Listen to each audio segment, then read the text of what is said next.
Langsung saja sesuai tema bahwa kita akan menjadikan tauhid sebagai sumber inspirasi bangsa atau sumber kekokohan bangsa atau sumber ketahanan NKRI. Perlu dicatat bahwa di antara yang sering disabdakan oleh Rasulullah SAW adalah inna minal bayani la sikhron. Jadi penjelasan atau orasi atau argumentasi atau apa sajalah itu adalah bagian dari sihir. Sihir di sini maknanya itu sesuatu yang kayak hipnotis, tapi di sini dalam konteks positif.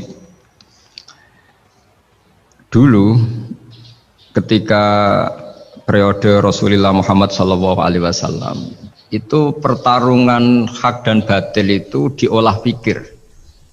Olah pikir yang diterjemahkan oleh artikulatif atau sistem verbal. Memang ini agak aneh. Jadi kalau mukjizatnya Nabi Musa itu fisik. Fisik itu misalnya melawan Fir'aun dengan kekuatan tongkat yang super dahsyat. Sehingga Laut Merah dipukul sama tongkatnya Fir'aun, kemudian tongkatnya Nabi Musa, kemudian bisa membelah jadi jalan, Fir'aun tenggelam. Begitu juga nabi-nabi yang lain ada kekuatan fisik yang bisa dilihat sebagai mukjizat.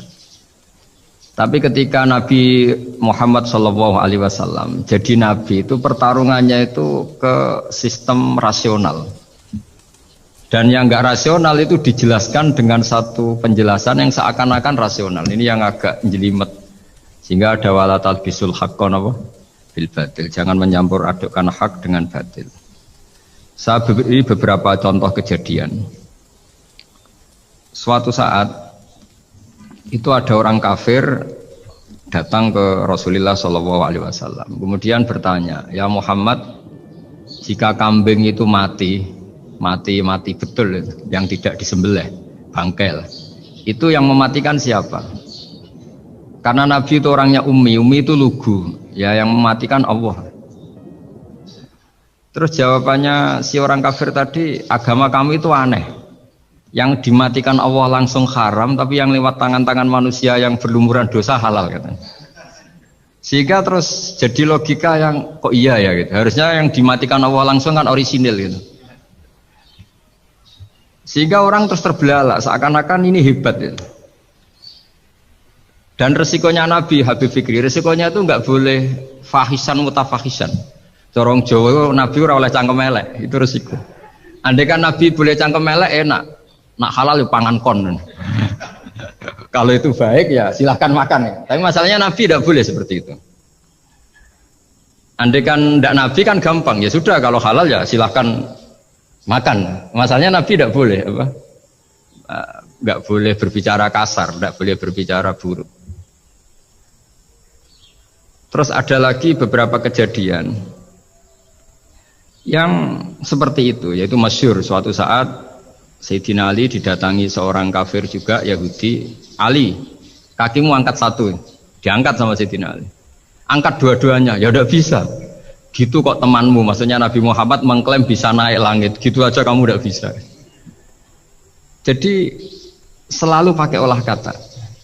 Yang ketiga misalnya Muhammad, kita ini punya urusan banyak, punya problem banyak. Dan Tuhan itu dianggap penyelesai problem, halul muskilat, yang bisa menyelesaikan problem. Pertanyaannya, kalau problem kita banyak, Tuhannya satu tidak cukup Muhammad. Kalau problemnya banyak, ya Tuhannya harus banyak. Sehingga ketika Nabi membawa tauhid, protes mereka, komplain mereka, aja'alal alihata ilahau wahida inna hadza la syai'un ujab. Masa Tuhan satu, wong problemnya banyak, urusannya banyak. Kalau urusannya banyak, ya Tuhannya harus banyak. Nah karena olah pikiran seperti ini, sebetulnya bukan olah pikiran ini, hakikatnya olah kata, karena ini tidak mewakili hakikat. Ya saya ulang lagi, sebetulnya ini bukan olah pikiran atau olah akal atau olah kecerdasan, tapi olah kata, karena semua yang diomongkan ini tidak mewakili apa? Hakikat. Tapi faktanya itu terjadi. Sehingga mukjizatnya Rasulullah SAW itu tidak boleh berupa fisik kayak tongkatnya Nabi Musa, atau tabutnya Nabi Harun atau apalah yang sifatnya fisik. Karena ini tidak menjawab kecerdasan-kecerdasan yang terimplementasi oleh kata-kata yang dikatakan orang-orang kafir tadi, yang bisa memojokkan orang-orang kafir. Akhirnya Nabi diwarisi kecerdasan, dikasih kecerdasan oleh Allah Ta'ala, yaitu yang dikatakan fatona. Dan mereka memang suka, mempermalukan Nabi itu suka. Misalnya Nabi, karena sebagai Nabi, beliau tahu betul bahwa semua itu biadillah, di tangan Allah. Itu Nabi pernah ngendikan, la adwa wala tiarota, tidak ada penyakit menular. Lalu ada orang Yahudi atau orang siapa saja, orang bodoh lah yang jelas ini. Ada unta yang kena penyakit gudik, kalau orang Jawa bilang gudik apa? Kalau orang itu agak apa? Kudis ini. Yang kena kudis ini dijejerkan sama yang waras. Ternyata yang waras sekarang jadi kudisan. Senang mereka karena bisa mempermalukan Nabi. Ya Muhammad, ini unta kena kudis. Ternyata yang waras tertular oleh yang kena kudis. Padahal kata kamu tidak ada penyakit apa? Menular. Itu problem-problem jadi Nabi di era Rasulullah SAW, sehingga Quran datang dengan kecerdasan yang untuk menjawab itu. Makanya Nabi tidak pakai mukjizat fisik, tapi mukjizat logika. Akhirnya Nabi diajarin Allah lewat Jibril, yang dikira mereka yakin kalau menang dalam debat. Tapi Nabi balik bertanya, faman a'dal awwala. Jadi terjemahnya, kalau ini kena kudis karena tertular yang ini, lalu ini tertular siapa? Yang pertama tadi, wah itu asli mat dari Allah ya, maksud saya itu. Jadi dia ingin contoh yang kedua yang tertular, dengan itu berarti ada penyakit apa? Menular. Tapi Nabi tanyanya faman a'dal awwala, lalu yang pertama kena kudis itu tertular siapa? Makanya kalau sekarang misalnya corona menular itu yang pertamanya dari siapa itu? Tidak tahu itu. Ya tidak perlu tahu, tidak bidang kamu. Jadi ini saya mau cerita. Jadi logika-logika yang dibangun orang kafir itu sebenarnya bukan logika, tapi olah kata. Dan orang kafir itu paling pintar. Karena mereka itu penyair. Penyair itu kalau sekarang modern mungkin mirip-mirip jurnalis atau mirip apalah. Bisa mengubah apa saja. Apa yang sebetulnya baik dikesankan buruk atau sebaliknya.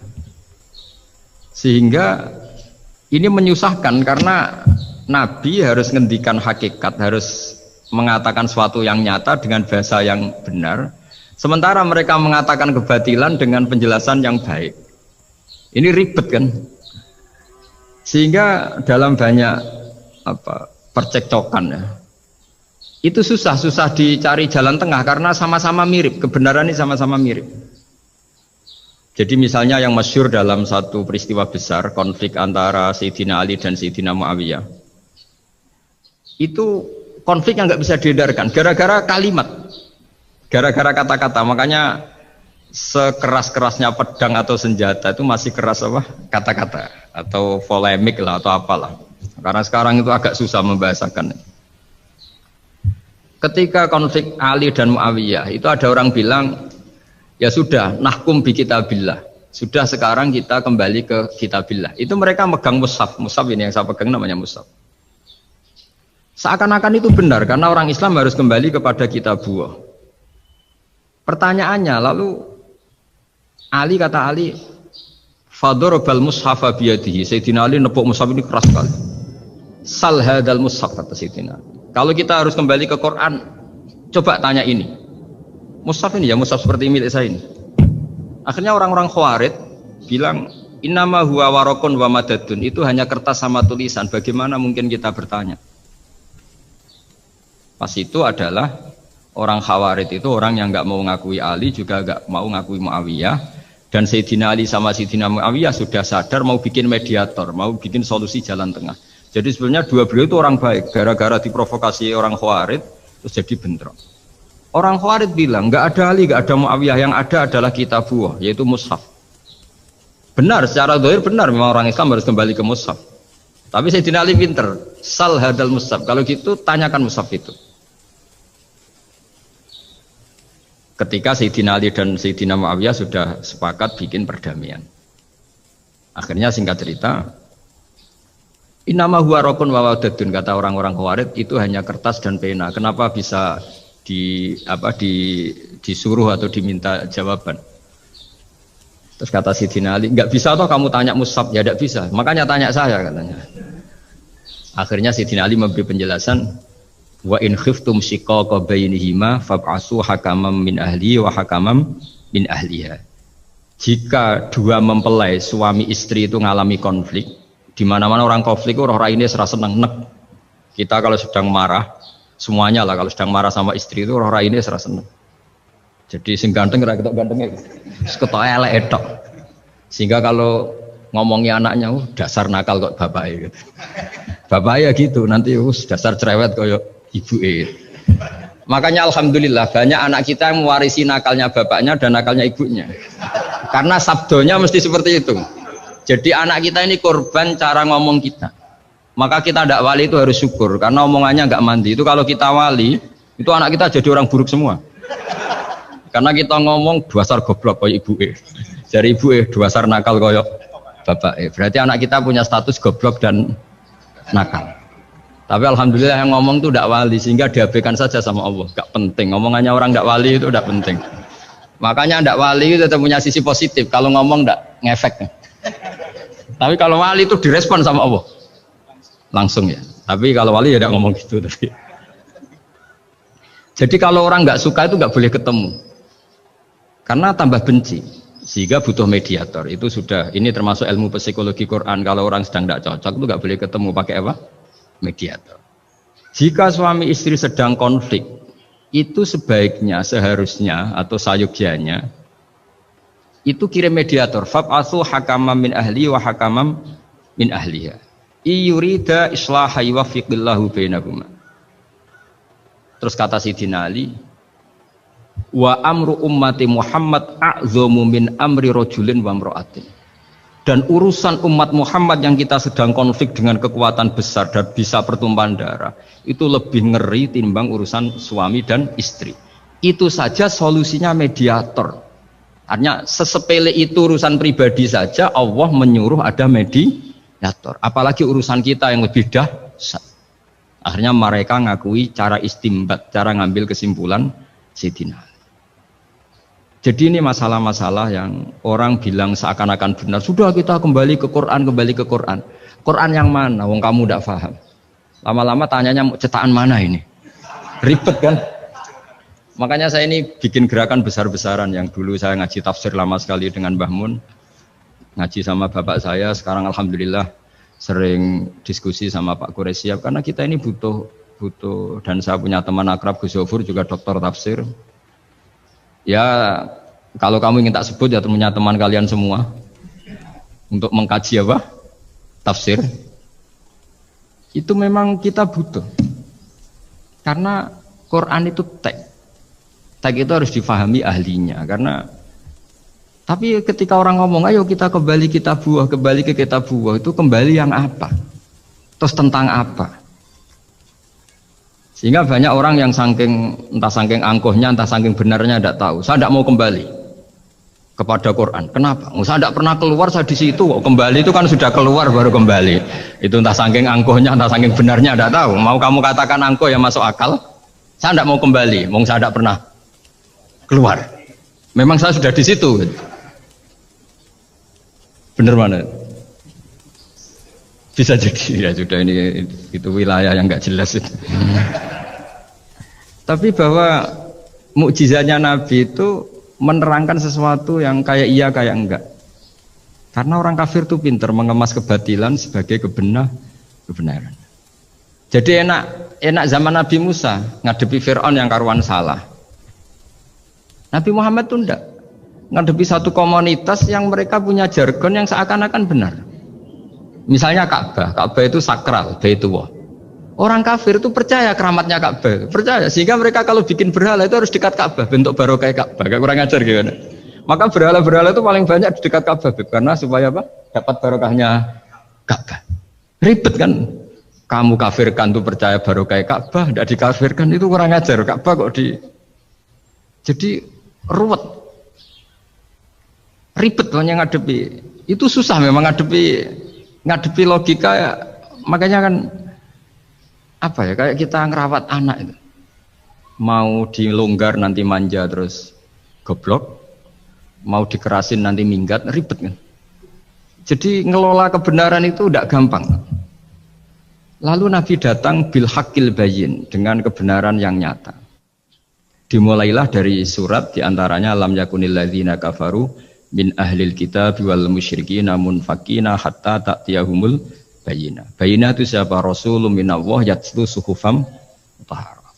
Orang-orang kafir baik berkategori ahli kitab yaitu Yahudi Nasrani maupun yang berkategori orang-orang musyrikin yaitu orang-orang yang menyekutukan Allah yang non samawi, yang tidak punya kitab samawi, itu tidak mau tercerabut. Munfakin itu tidak mau tercerabut dari akar mereka hatta ta'tiyahumul bayyinah, sehingga datang kebenaran yang begitu nyata, begitu jelas. Saking jelasnya siapapun mau tahu dan nggak bisa dibatalkan oleh apapun, termasuk oleh perilaku sosial. Siapa itu? Rasulun minallah yatlu suhufam mutahharah, itu yaitu Rasulnya Allah yang membaca lampiran-lampiran suci, yaitu Quran. Sehingga Nabi datang dengan analogi pembanding. Orang-orang yang berpikir Tuhan harus banyak karena urusan itu banyak, problem banyak. Lalu Nabi bikin analogi. Andaikan kamu sebagai pembantu yang punya majikan banyak, perintahnya beda-beda, kamu mau enggak? Ya enggak mau, enggak enak Muhammad kalau punya bos banyak. Perintahnya beda-beda, semuanya egois harus dituruti, enggak mau. Enak mana sama punya majikan satu? Enak satu Muhammad. Ya sudah, Tuhan kamu itu majikan kamu. Kalau banyak-banyak bingung kamu, perintahnya banyak nanti. Terus mereka mau, ya sudah Tuhannya satu saja. Jadi karena mereka mau enggak mau, harus berpikir kalau Tuhan banyak berarti perintahnya banyak, memuaskan satu Tuhan dibenci Tuhan yang lain, memuaskan yang lain dibenci yang lainnya, pokoknya ribet. Hari ini minta dilayani, Tuhan yang satu minta dilayani, itu kan ribet. Jadi Nabi itu pakai logika yang gampang. Makanya ketika Allah menjelaskan itu, ketika Allah dorobawa masalar rojulan fihi syuraka umutasakisuna warojulan salamal dirojul hal yastawiyani masalah. Alhamdulillah Allah bikin satu perumpamaan, ada orang yang punya majikan banyak, yang satu punya majikan hanya satu. Hal yastawiyani masalah, nasibnya enak mana? Enak yang punya majikan satu, karena standarnya jelas, SOP-nya jelas. Akhirnya mereka sadar, oke, Muhammad Tuhannya satu saja. Lalu dalam pertanyaan-pertanyaan yang lain, misalnya tadi masalah Sayyidina Ali, masalah dibully lah kalau sekarang itu Nabi menjawab ya dengan rasional. Karena mau tidak mau. Karena Nabi tidak dibolehkan pakai mukjizat zaman itu. Untuk awal-awal jadi Nabi itu nggak boleh pakai mukjizat. Karena mukjizat itu punya sisi yang sangat-sangat fatal, yaitu kalau Allah sudah menurunkan mukjizat, itu sekali nggak diimanin itu harus ada azab. Nabi ingin umatnya itu nggak kena azab. Makanya ketika Allah Taala wa ma mana ana an nursila bil ayati illa an kadzdzaba bihal awwalun. Cara terjemahan bebasnya gini, Muhammad, saya tidak ngasih mukjizat kamu kayak Nabi Musa, kayak nabi-nabi sebelum kamu yang berupa fisik. Itu problemnya satu, sekali saya menurunkan mukjizat, tren umumnya ini didustakan. Ketika didustakan, saya punya alasan menyiksa, wong sudah tak perlihatkan sebegitu jelas kok tetap didustakan. Maka sekali saya menurunkan mukjizat, kata Allah, wa ma nursilu bil ayati illa takhwifa. Saya memberikan satu ayat itu hanya warning, hanya peringatan bahwa ini akan ada bahaya azab. Sehingga karena pilihannya itu Nabi milih gak ada mukjizat yang seperti nabi-nabi sebelumnya. Milih mukjizat yang ilmiah, yaitu Al-Quran yang kita warisi sampai sekarang. Alhamdulillah. Karena kata ulama-ulama, nah ini pentingnya penjelasan. Andaikan mukjizat kita itu hanya tongkat, maka hanya ada di museum. Kita lihat tongkatnya Nabi Musa, mungkin klaimnya ada di Turki. Mukjizat tabut kita lihat lagi di mana lah tempat di museum apa. Tapi kalau mukjizatnya Al-Quran, itu umatnya Nabi akan merasakan nikmatnya ila yaumil kiamat. Misalnya kita dalam bersuami istri, atau dalam berkeluarga, atau dalam bermasyarakat. Itu Quran kalau nasihati kita gampang sekali. Misalnya, wa ashiruhunna bil ma'ruf, fa in karihtumuhunna fa asa an takrahu syai'a wa yaj'alallahu fi khairan katsira. Sudahlah kalau sama istri itu yang baik. Jika ada watak istri yang kamu nggak suka, dalam ketidaksukaan kamu itu ada kebaikan yang banyak. Kamu nggak suka karena kalau istri kamu sering marah, kamu nggak suka. Sukanya yang senyum. Tapi kalau senyum terus sama orang lain juga senyum, ribet kan kamu. Jadi sudah anggap saja ada hikmahnya. Semua itu ada hikmahnya. Kalau istri kamu marah tidak kelihatan marahnya, dipendam, itu enggak ekspresif. Cara akting sinetron enggak masuk itu. Tapi kalau marah kelihatan marahnya itu ekspresif, itu kecerdasan itu Pak. Bisa menumpahkan keinginan. Wah itu bagus ini. Jadi disuruh lihat sisi apa? Positifnya. Imam Syafi'i itu pernah ketemu seseorang yang di depan beliau cium tangan hormat. Suatu saat dikasih tahu sama santrinya yang lain, orang yang mencium kamu wahai Imam Syafi'i itu di belakang ngerasani kamu, bully kamu. Kata Imam Syafi'i, baguslah. Kenapa? Berarti saya wibawa, di depan saya tidak berani. Jadi enteng saja. Beliau dikasih tahu, tetangga kamu banyak yang benci engkau ya Imam Syafi'i. Baguslah, tidak akan utang saya. Justru yang kenal-kenal itu yang utang-utang itu. Jadi enteng terus. Jadi dunia ini dianggap gampang saja. Coba kalau istri kamu sedang rukun sama sedang marah itu murah mana? Murah marah. Kalau rukun minta ke mall pusing. Jadi ulama dulu itu murah mana? Marah sama rukun. Kalau sedang harmonis, minta kemana? Mahal kan? Kalau pas marah? Jadi ulama dulu itu lucu, apa ya? Gampang sekali nanggapin sesuatu itu. Imam Abu Hanifah itu kalau ketemu yang utang beliau itu dia yang sembunyi, karena malu. Kalau kita kan enggak yang sembunyi, yang utang. Kalau Abu Hanifah enggak. Yang sembunyi itu Abu Hanifah. Kasihan dia malu kalau ketemu saya, kan masih punya utang saya. Itu kalau kamu ingin jadi wali itu gitu. Kalau ketemu yang utang kamu yang lari. Itu bisa bank tutup karena yang lari yang utangin. Dalam cerita-cerita wali itu unik-unik. Rabi'ah Adawiyah itu pernah kemalingan, itu beliau sembunyi. Malingnya nyari apa, dia sembunyi. Habis itu ditanya, kenapa engkau sembunyi? Sama lu sama malingnya, karena rumah saya nggak ada yang bisa dimaling karena karena tidak punya kok. Jadi ini kalau berpikir rasional kan ada Habib Fikri bahasa rasional. Ini tak latih berpikir yang agak-agak rasional. Nah, Nabi itu diutus dalam kondisi masyarakat yang rasional. Sehingga repot. Dan yang tidak rasional itu punya kecakapan olah kata sehingga seakan-akan rasional. Makanya ada kalimat terkenal di kalangan ulama, kalimatu haqqin urida biyal batil. Omongannya benar, tapi maksudnya tidak benar. Kayak tadi, la hukma illa lillah. Tidak ada hukum kecuali yang ada di Quran. Tidak ada hukum kecuali yang diturunkan Allah. Pertanyaannya, apa itu? Ya Quran. Lah iya apa? Makanya kata Sidina Ali, ya sudah, sal hadal mushaf. Tanya mushaf kamu. Oh ya tidak bisa, itu kan hanya kertas sama tulisan. Makanya tanya ulama kata Sidina Ali. Nah Quran itu bal huwa ayatum bayyinatun fi suduril ladzina utul ilm. Quran itu begitu jelas sebagai solusi tapi di hatinya orang yang punya ilmu. Sehingga kemudian lahir beberapa generasi tauhid. Yang paling masyhur dimulai tauhid itu yang masyhur ya, yaitu adalah ketika ada orang namanya Muhammad bin Jubair bin Mut'im. Itu bapaknya Muhammad ini namanya Jubair bin Mut'im. Itu dia orang kafir, masih kafir. Dia datang ke Madinah itu untuk negosiasi tawanan perang Badar. Dulu beberapa orang yang negosiasi sama Nabi itu ya nunggu di masjid. Singkat cerita, Nabi sholat maghrib baca surat Wattur wa kitabim mastur fi raqim mansur wal baitil ma'mur was-saqfu fil marfu wal bahril masyur. Terus dia dengerin sampai Allah tanya, am khuliqu min ghairi syai'in. Kalau kamu tidak ngakui saya sebagai Tuhan kata Allah, silahkan Anda berpikir bahwa alam raya ini dimulai dari ketiadaan. Atau kamu sendiri merasa sebagai pencipta alam raya ini, pencipta langit dan bumi. Itu namanya am khalaqus samawati wal ard. Itu orang itu disebut dahiyatul Arab, orang paling cerdas di Arab. Itu dia bingung. Dia selamanya kafir. Cara berpikir menuhankan berhala, Lata, Uzza, pokoknya menuhankan makhluk lah. Terus dia mikir, Muhammad ini kacau ya. Akal saya dihabisin kata dia. Jadi cara berpikir dia pakai akal. Dia tidak percaya mukjizatnya Quran, tapi dia bilang Muhammad ini kacau. Akal saya dihabisin.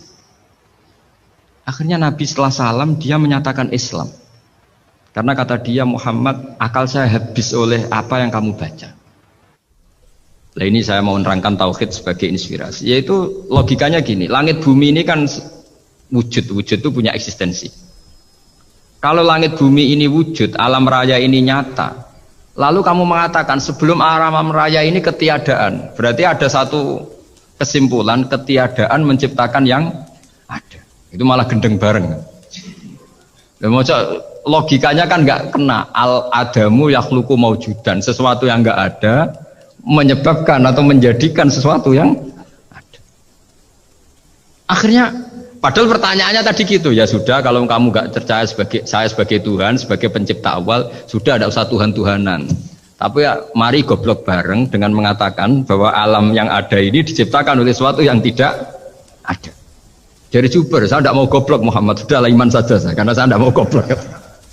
Jadi agama ini datang dengan keceriaan berpikir. Sehingga Ibnu Hajar al-Asqalani mengatakan hadatin ja'a bil iltizat al-aqli. Agama ini datang dengan kenyamanan berpikir. Coba kalau Anda seorang profesor atau seorang doktor atau seorang ilmuwan, kemudian Anda diajak goblok dengan teori baru bahwa sesuatu yang ada itu diciptakan oleh yang tidak ada. Mau enggak kamu? Mau semuanya rasa turu. Diajarin sesuatu yang ada diciptakan oleh yang tidak ada. Gak keren lagi. Ketika Nabi punya konsep Tuhan, Tuhannya Muhammad itu siapa? Yaitu zat yang la awalalah, zat yang pertama. Lalu Tuhan itu siapa? Tuhan itu yang menciptakan langit bumi. Tuhan itu siapa? Yang memulai segalanya. Lama-lama mereka berpikir, wah kalau gitu yang benar itu Islam. Maka kata Imam Zuhri, Syihabuddin Az-Zuhri, fama kana fathun fil islami a'dhama min sulhil hudaybiyah innama kana nasu yatafadhaluna fil hadis wal munaza'ah. Semua teks riwayat itu ada kata wal munaza'ah, orang bebas ngomong dan berdebat. Munaza'ah itu berdebat. Terus akhirnya falam yatakallam ahadun bil islami yaqilu syai'an illa dakhala fihi. Kemudian setelah berdebat dan mereka tahu Islam, pasti akhirnya masuk Islam. Dan itu yang sekarang terjadi di dunia. Makanya saya pernah ditanya seorang profesor, Gus, kalau di Jogja ada sekolah perbandingan agama, menurut Anda gimana? Asal itu tentang agama, nggak apa-apa. Tapi kalau yang dibandingkan umat Islam itu jangan. Karena nanti kalau di Indonesia kira-kira yang copet itu ditanya agamanya juga Islam, yang koruptor juga Islam. Jadi kalau yang dikaji Islamnya nggak apa-apa, tapi orangnya jangan, kata saya. Karena yang bulat ya banyak, yang nggak sholat ya banyak. Tapi kalau Islamnya saja, misalnya adu konsep tentang Tuhan, masyhur kita mungkin banyak yang melihat itu debatnya Stanley Fischer sama Ahmad Didat ini. Tuhan kamu siapa ini itu sama Didat cerita Tuhan saya itu lam yalid walam yulad walam yakul lahu kufuwan. Itu spontan ada seorang mahasiswi bilang, sepertinya Tuhan Anda lebih menarik karena Tuhan Anda yang menciptakan langit bumi, yang Tuhan ini kok lahirnya sudah di bumi, masa lahir-lahir langsung jadi Tuhan. Jadi akhirnya falam yatakallam ahadun bil islami yaqilu syai'an illa dakhala fihi. Sehingga agama ini apa? Agama itu adalah kalimat tauhid. Kalimat itu apa? Logika yang terbangun. Nah, ketika logika itu terbangun, maka disebut yusabbitu Allahu alladzina amanu bil qaulis tsabit fil hayatid dunya wa fil akhirah. Allah itu akan menetapkan satu kaul, satu presentasi ilmiah atau satu kesimpulan ilmiah. Yang kesimpulan itu nyata benarnya. Dan ini akan nyata terus baik di kehidupan dunia maupun kehidupan apa? Akhirat. Seperti Allah sebagai Tuhan. Itu akan nyata terus. Di dunia Allah ya Tuhan, nanti di akhirat juga Tuhan. Tapi Tuhan selain Allah, maka menjadi Tuhan ini nunggu ada yang menuhankan. Misalnya Fir'aun, itu jadi Tuhan karena ada yang menuhankan. Sekali dia mati, dia sudah aset wisata, bukan Tuhan lagi. Makanya gojlokannya orang ulama Arab, kalau ketemu ulama Mesir, kalau gojlokan itu lucu. Orang Arab, ada Abu Jahal, Abu Lahab, penggaweane musir Nabi gitu. Itu gojlokannya ulama Mesir. Kata ulama Arab, kamu gayanya benci Fir'aun, tapi rizki kamu dari wisata melihat Fir'aun. Itu gojlokannya ulama Arab sama ulama Mesir. Sehingga agama ini mengajarkan apa? Satu kalimat. Makanya kamu harus belajar mantek. Dulu Raden Asnawi ya pengajar mantek. Dulu buyut saya di sini Mbah Fauzan abahnya Mbah Pah itu, mbahnya itu juga pengajar mantek. Karena di antara yang diceritakan Allah itu wa ja'alaha kalimatam baqiyatan fi aqibih. Tugas utama Nabi Ibrahim adalah menjadikan satu logika, kalimah itu logika, itu menjadi logika yang abadi, baqiyah itu abadi. Fi aqibih, di anak turunnya Nabi Ibrahim. Misalnya begini, saya beri contoh ya. Misalnya saya mengatakan teh ini hitam, itu menjadi kalimah karena diucapkan, tapi tidak menunjuk hakikat karena tehnya berwarna apa? Kuning. Sehingga Quran kalau menyalahkan orang kafir itu ngendikannya kaburas kalimatan takhruju min afwahihim. Omongannya orang kafir itu menjadi kalimat karena diucapkan dari mulutnya.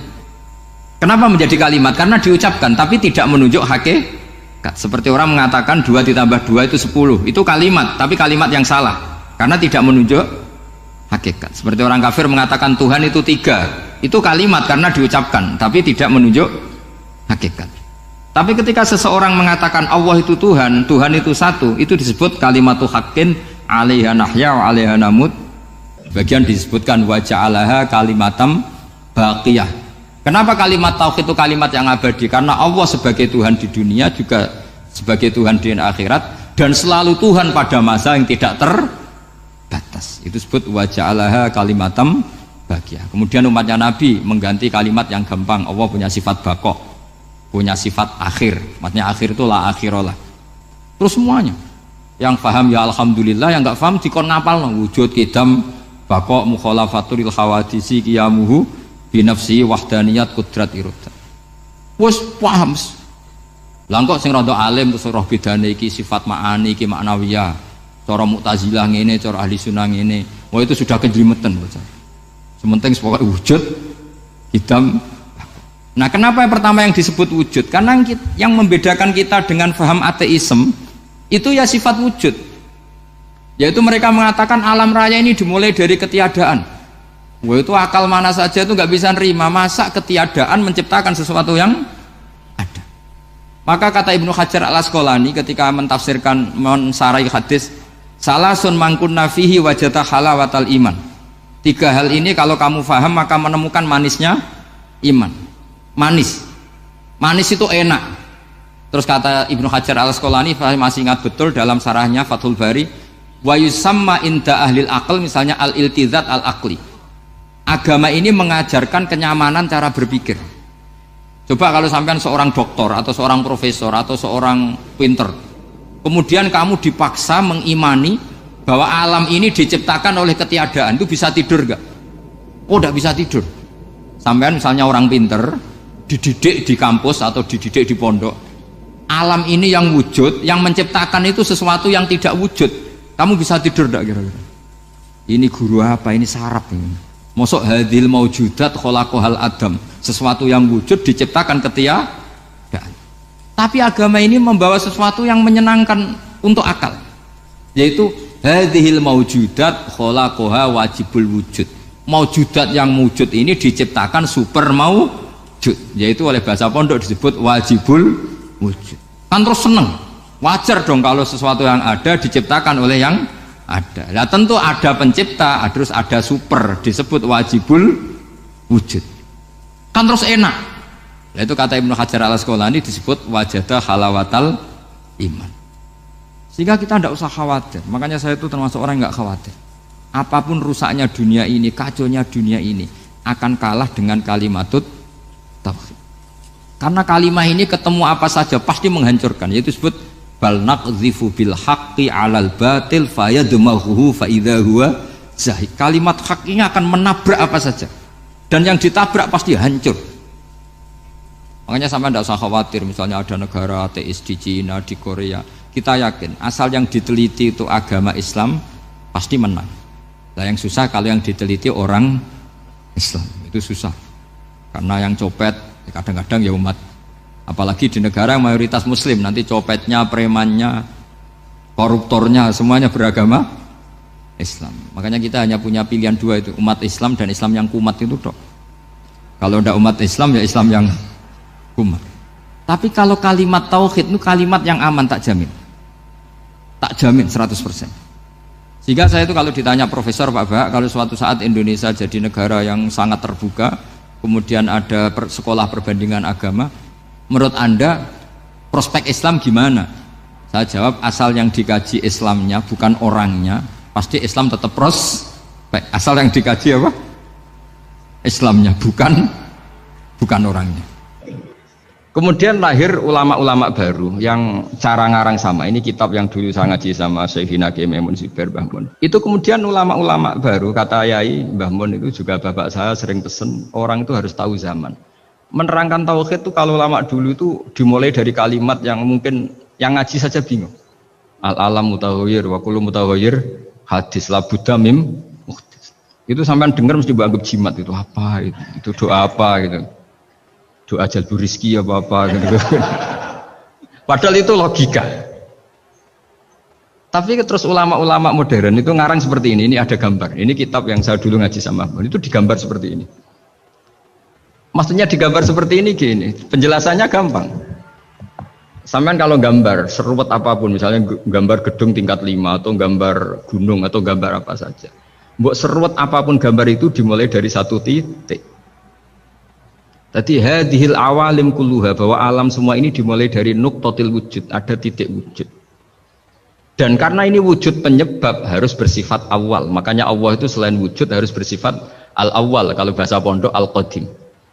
Karena tidak mungkin yang menciptakan kemudian kalah dulu dengan yang diciptakan.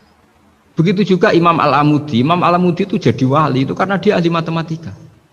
Sampai muridnya itu eskal, ini guru saya masuk surga enggak, kalau ngajar itu senang ngajar matematika.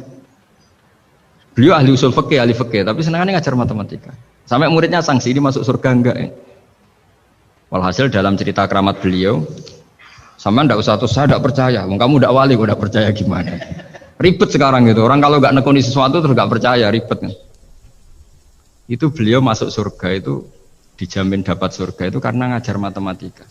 Tapi di hati beliau hanya satu, matematika adalah satu ilmu yang dimulai dari angka 1. 0, itu tetap dimulai dari 1, nggak bisa. Akhirnya beliau cerita, angka 2 atau 3, nisbatul wahid wal isnaini ila mi'ah wa ila ma la nihayatallah, semuanya sama, nisbatul far'i ilal asli, kata beliau. Mbok angka 2, 3, 1000 sampai 1 miliar, itu perbandingannya dengan angka 1 apa hubungannya? Al far'i ma'al asli, yaitu angka 2, 3 adalah cabang dari angka 1. Jadi alam raya sebanyak apapun, ada galaksi, ada Mars, ada apa saja, tetap dimulai dari wujud yang 1, yaitu wujudnya Allah Subhanahu wa ta'ala. Jadi beliau menjadikan matematika sebagai alat perangkat untuk tahu tauhid, bahwa alam raya ini dimulai dari al-wujudul wahid, wujud yang 1. Makanya kul huwallahu ahad, Allahus somad, terus lam yalid wa lam yulad, dan seterusnya. Nah, makanya ketika orang menyoal hukum adat yang menipu kita, adat itu sunnatullah yang kita lihat, itu Quran mesti mengembalikan wahwaladzi yabda'ul khalqa tsumma yu'idu wa huwa ahwanu alaih. Sebagian di surat Yasin diterangkan ansha'aha awwala marrah. Ketika kita lama sekali, namanya manusia itu lahir dari seorang bapak dan ibu, ini lama sekali. Yang namanya telur itu lama sekali lahir dari ayam, keluar dari ayam. Yang namanya pohon besar itu mesti dari biji yang kecil.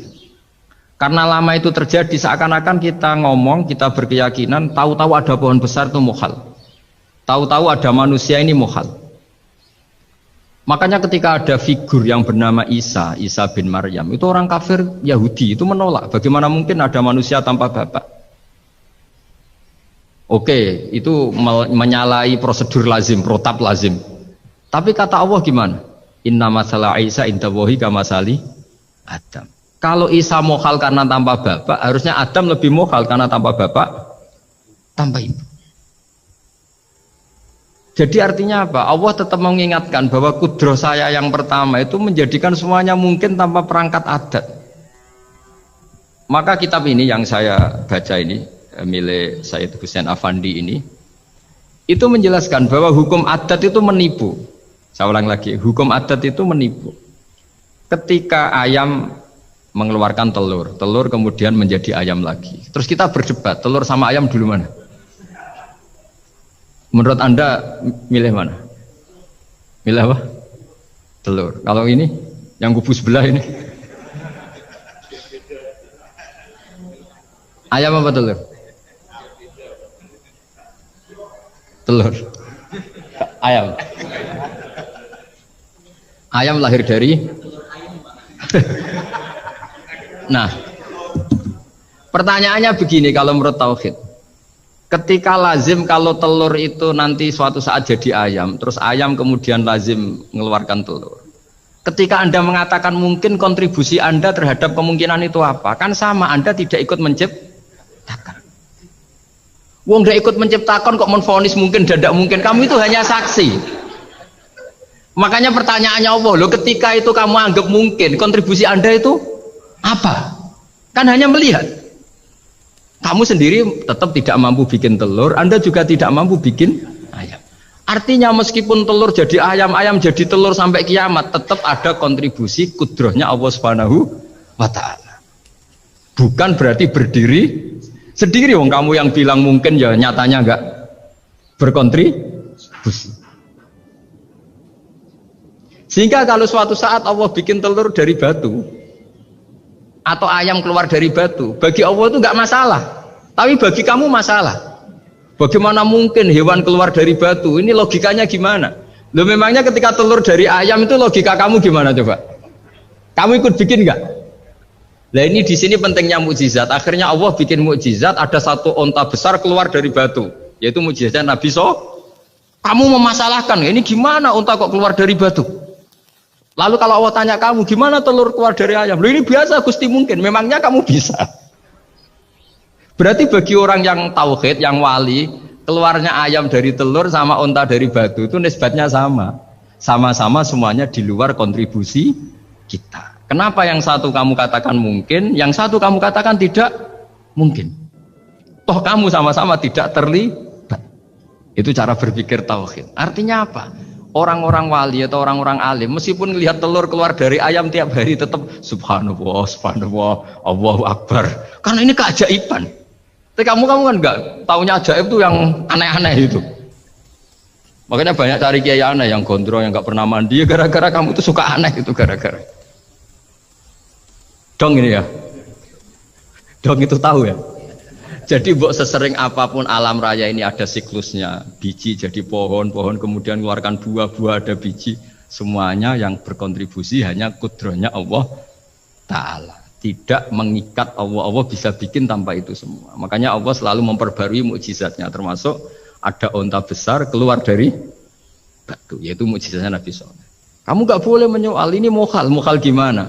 Karena itu nggak mungkin, ukuran nggak mungkin apa? Kamu nggak bisa bikin kan? Sama telur keluar dari ayam kamu bisa bikin, sama-sama enggak. Nah di sini pentingnya ngaji ya. Makanya Allah ngendikan innallaha la yastahyi ayyadriba masalam ma ba'udatan fama faqah. Allah itu tidak malu bikin contoh nyamuk. Karena nyamuk ini mukjizat yang besar. Sudah hewannya kecil, di situ ada ususnya. Ususnya ada uratnya. Coba kalau kamu bikin nyamuk itu. Kalau yang santri agak nakal itu ya ada alat kelaminnya, ada uratnya. Coba jenengan bayangkan nyamuk kecil kan? Itu ada uratnya enggak? Ada ususnya ada uratnya. Uratnya ada bakterinya. Pusing kan kamu? Jadi sebetulnya ayat Allah yang dasar itu bukan dinosaurus tapi nyamuk. Bikin uratnya dinosaurus masih gampang, hewannya besar paling uratnya segini. Itu pesan di Juwana bisa lah. Tapi kalau pesen organnya apa? Nyamuk. Perutnya seberapa? Sudah gitu dia di dalamnya ada calon anaknya. Lebih kecil, banyak lagi jumlahnya coba. Nah ini agama ini datang dengan akal. Jadi kelihatan ada mukjizatnya Quran karena menyontohkan nyamuk. Dan kelihatan mukjizat kalau dijelaskan pakai logika. Yaitu kayak apa susahnya bikin nyamuk. Sudah kecil ada organnya, organnya ada uratnya, uratnya ada kumannya, kumannya ada uratnya.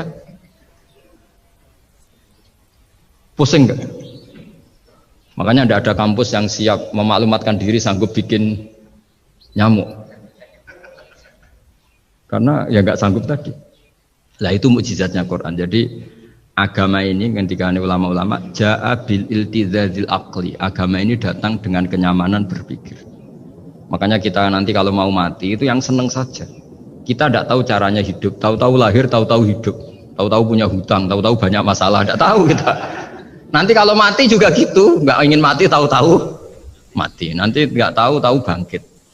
Makanya sudah alaiha nahya wa alaiha namut wa biha nubasu insyaallah taala minal. Makanya kata Sidina Ali kalau ada orang susah hidup, kamu lahir keinginan kamu apa keinginan Allah? Ya keinginan Allah. Kamu mati, misalnya orang frustasi ingin mati ya tidak bisa mati. Kalau Allah tidak menghendaki ya tidak mati.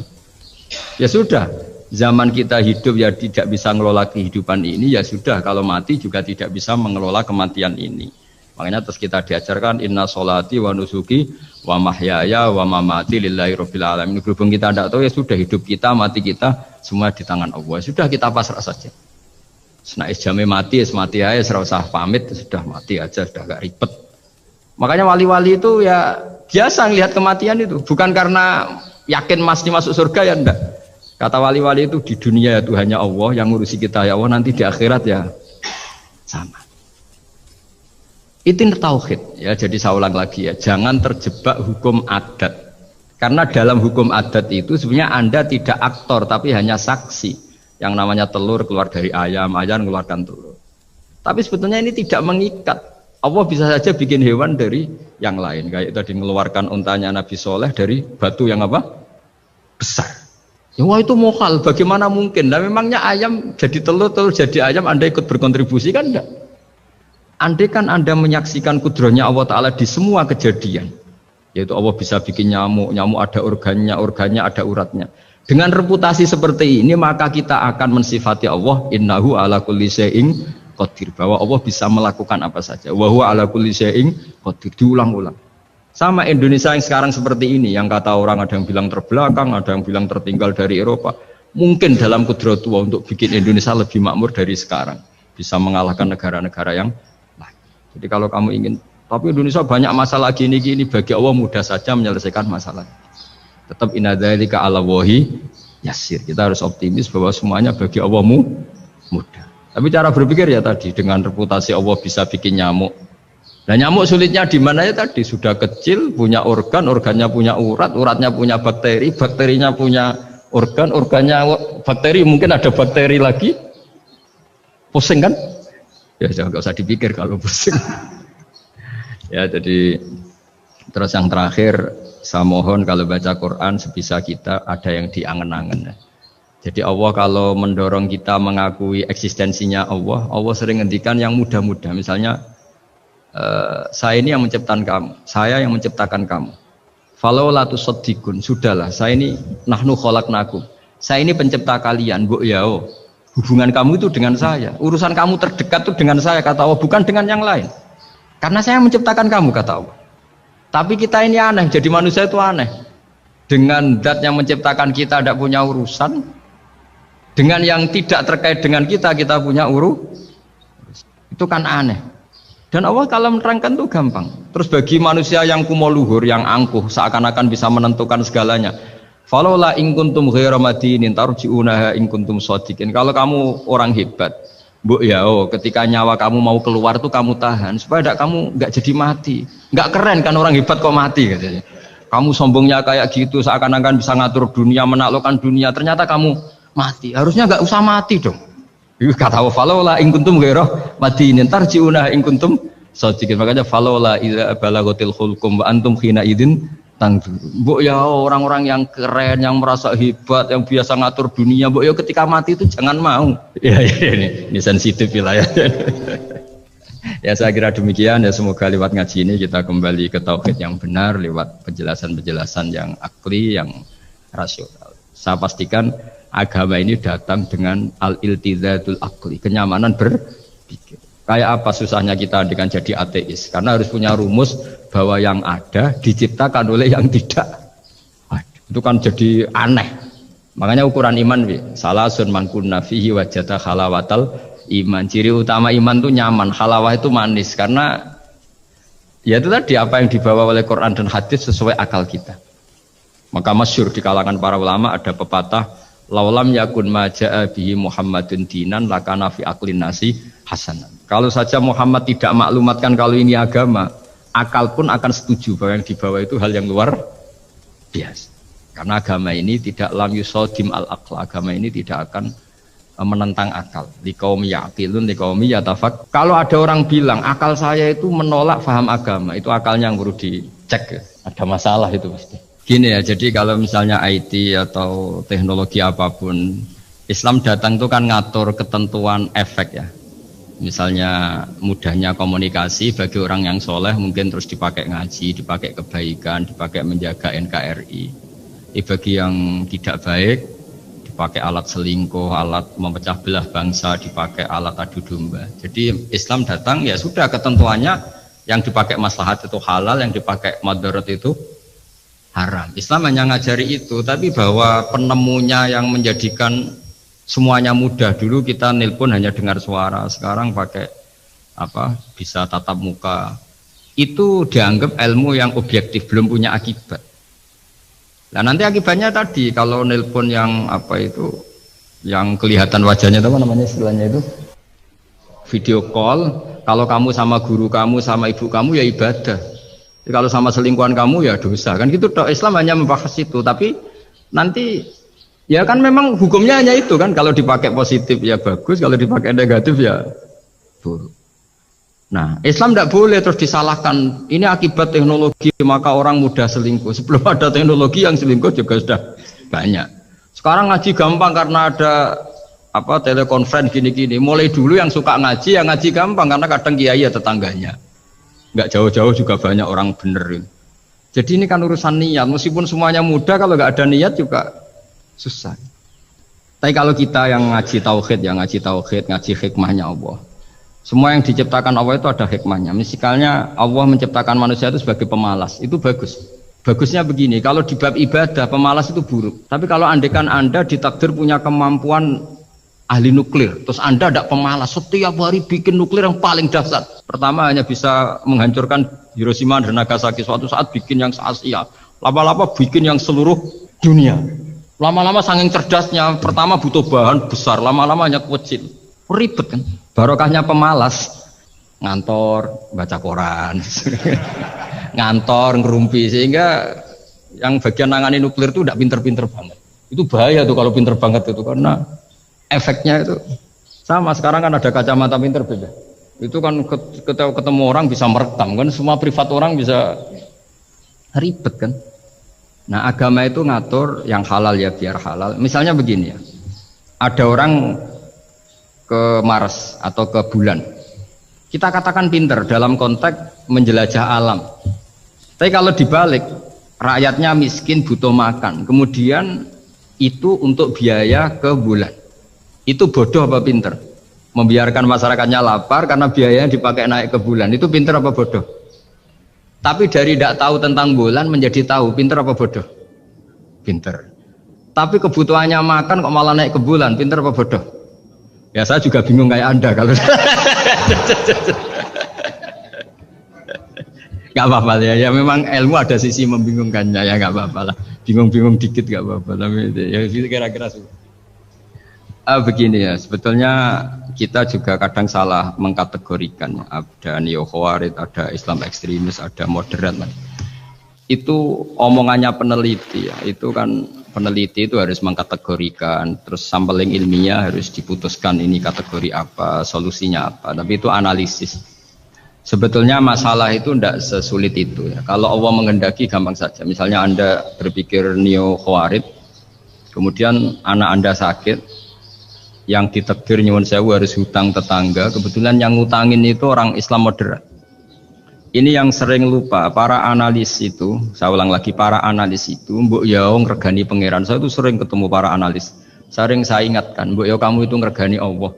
Allah itu punya hak untuk kreasi, punya hak untuk ngatur, punya hak untuk menentukan.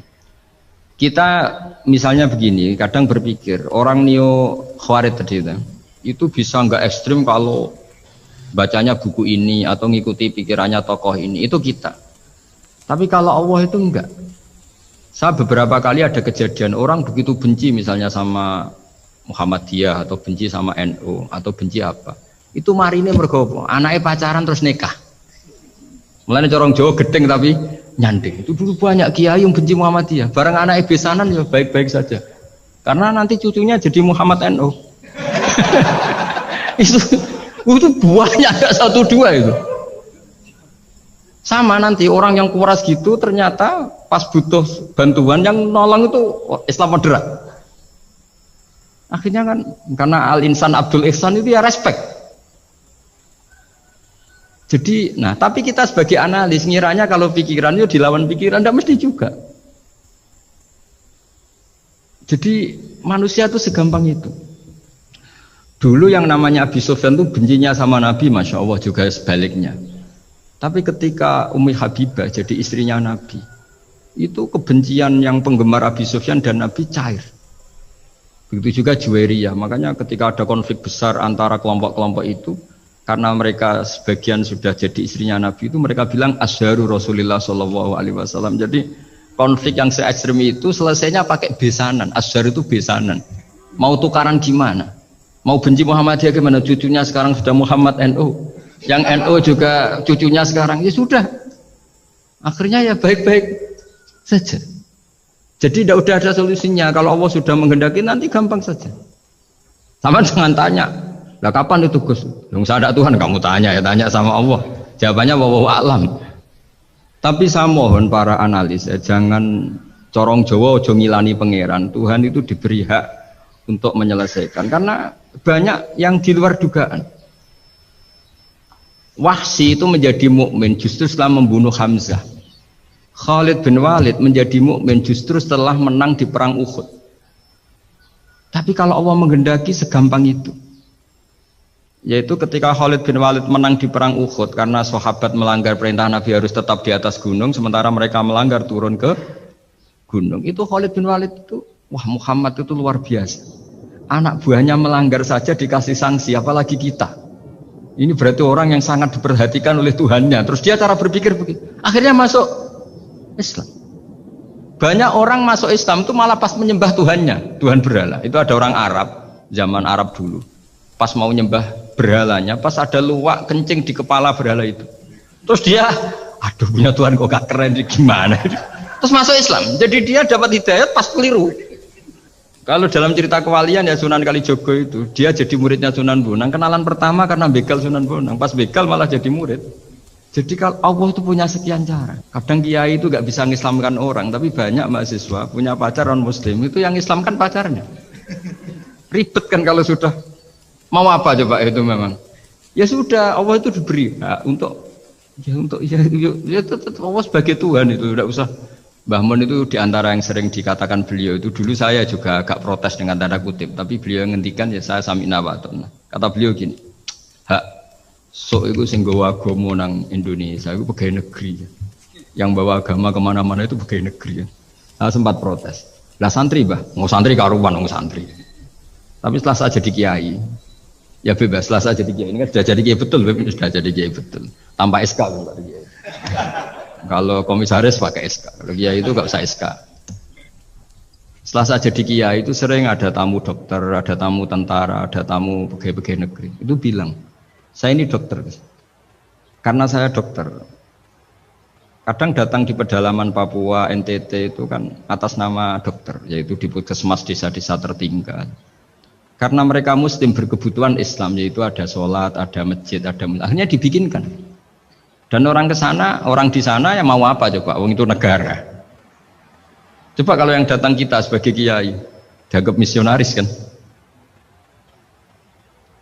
Artinya begitu juga di Belanda misalnya atau di New Zealand atau di Jerman. Saya punya banyak kawan yang turun di kedutaan. Gara-gara persahabatan mereka duta besar, mereka Muslim. Gara-gara Muslim berkebutuhan bikin masjid. Akhirnya di negara-negara non-Muslim juga banyak masjid dibikin kedutaan, dibikin mahasiswa. Nah, tapi kalau kita jadi analis, mungkin kita hanya agama ini diajarkan oleh ulama, dibawa oleh santri. Tapi tidak seperti itu. Nyatanya Allah dengan kehendaknya bisa saja menyalurkan agama ini lewat PNS, lewat macam-macam. Jadi Allah itu maha kuasa. Makanya kita ini hanya bersaksi bahwa innallaha ala kulli syai'in qadir. Nah kita sebagai kiai memang bantu mengenalkan ahkam fikihnya yang detail-detail itu. Tapi kalau menyebarkan Islam itu Allah punya cara. Saya kemarin pas ketemu Habib Quraisy di antara yang diceritakan itu. Orang Inggris itu kadang kenal Islam itu ya lewat Muhammad Salah itu pemain bola itu. Karena mereka tidak ingin ngamati kiai, yang ingin diamati pemain bola. Jadi pertama itu orang Prancis itu tidak benci Islam itu gara-gara Zainuddin Yazid Zidane itu. Zizou itu loh, itu namanya Zainuddin Yazid. Yazid Zainuddin kena bahasa Prancis jadi Zinedine Zidane.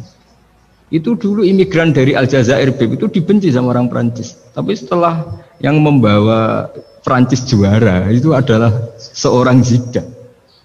Itu terus mereka agak benci Islam karena yang membawa kebanggaan Prancis juara dunia.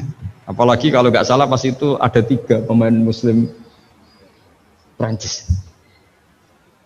Orang ngira orang Prancis tidak benci Islam kan nunggu toleransi beragama lewat buku-buku toleran. Ternyata enggak karena pemain bola aja Pak.